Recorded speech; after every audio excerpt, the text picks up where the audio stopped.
तो छत्तीसगढ़ के राजनांद गांव में बीजेपी ने जनसभा का आयोजन किया, जिसमें उत्तर प्रदेश के सीएम योगी आदित्यनाथ भी शामिल हुए हैं। और इस मौके पर यूपी के सीएम योगी आदित्यनाथ ने क्या कुछ कहा, आपको सुनाते हैं।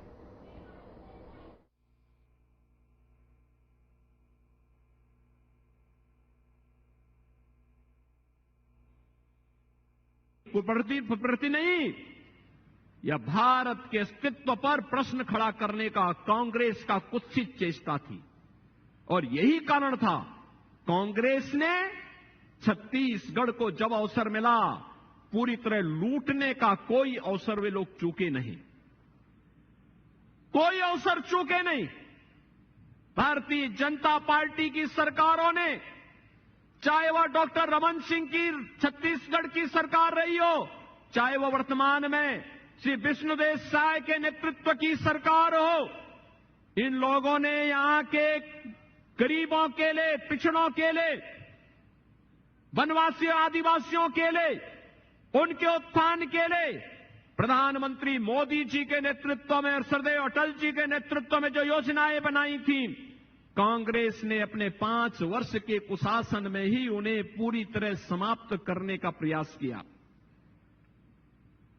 पूरी तरह समाप्त करने का प्रयास किया। और मुझे तो बताया गया कि इस प्रतिष्ठित सीट पर कांग्रेस ने यहां के पूर्व मुख्यमंत्री को, श्री भूपेश बघेल को ही अपना प्रत्याशी बनाकर के उतारा है। यानी जिनके ऊपर पहले से ही शराब घोटाले का, कोयला घोटाले का, पब्लिक सर्विस कमीशन के घोटाले का, डीएमएफ घोटाले का, गोठान घोटाले का और महादेव ऐप के घोटाले का आरोप हो और एफआईआर भी लॉन्च हो चुकी हो, और व्यक्ति पूरी ठसक के साथ चुनाव लड़ने का दुस्साहस कर रहा है, इसका मतलब वह ये मान के चलता है कि हम कितना भी बड़ा अपराध करेंगे तो हम लोग समाज की आंखों में धूल झोंक करके सत्या त्याग लेंगे। अब नहीं होने वाला है। ये नया भारत है, नया भारत। नए भारत में घोटालेबाज नहीं चलेंगे, नहीं चलेंगे। बहनों और भाइयों, घोटाले की हद तो शराब घोटाला, कोयला घोटाला, ये तो कांग्रेस की प्रवृत्ति थी। भूपेश बघेल जी ने तो अपने शासनकाल में गोबर का भी घोटाला कर डाला।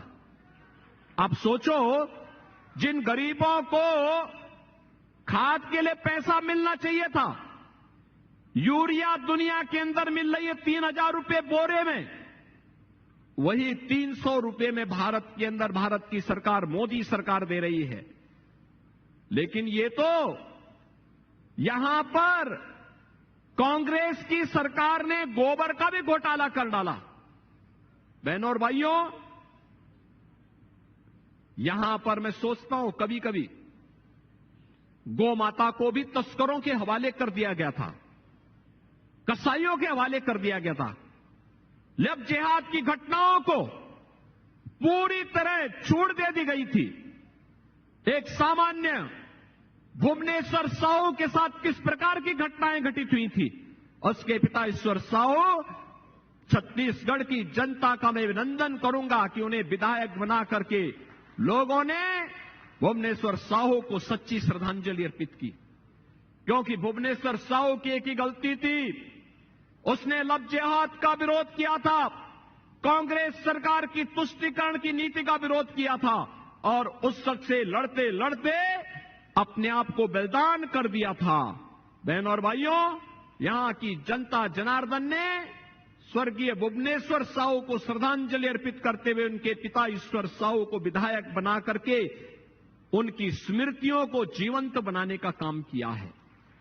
बहनों और भाइयों, ये कांग्रेस घोटाले का नाम है, ये कांग्रेस आतंकवाद का नाम है, ये कांग्रेस नक्सलवाद का नाम है। जिस उम्र में युवाओं के हाथ में टैबलेट होना चाहिए, अच्छी पुस्तक होनी चाहिए, दुनिया को आगे बढ़ाने का जज्बा होना चाहिए, ये कांग्रेस ने उस उम्र के इन बच्चों के हाथों में तमंचे पकड़ा दिए, और तमंचे पकड़ा करके भारत के खिलाफ ही उन्हें लड़ने के लिए नक्सलवाद के नाम पर, आतंकवाद के नाम पर, उग्रवाद के नाम पर उकसाने का कार्य किया।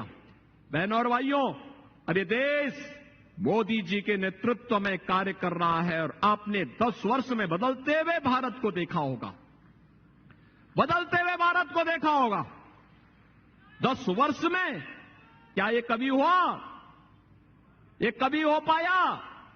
देश के अंदर, बहनों और भाइयों, छत्तीसगढ़ की डॉक्टर रमन सिंह जी के नेतृत्व की पहली सरकार थी जिन्होंने 1 रुपए किलो चावल यहां के गरीबों को, यहां के आदिवासी वनवासियों को देना प्रारंभ किया था।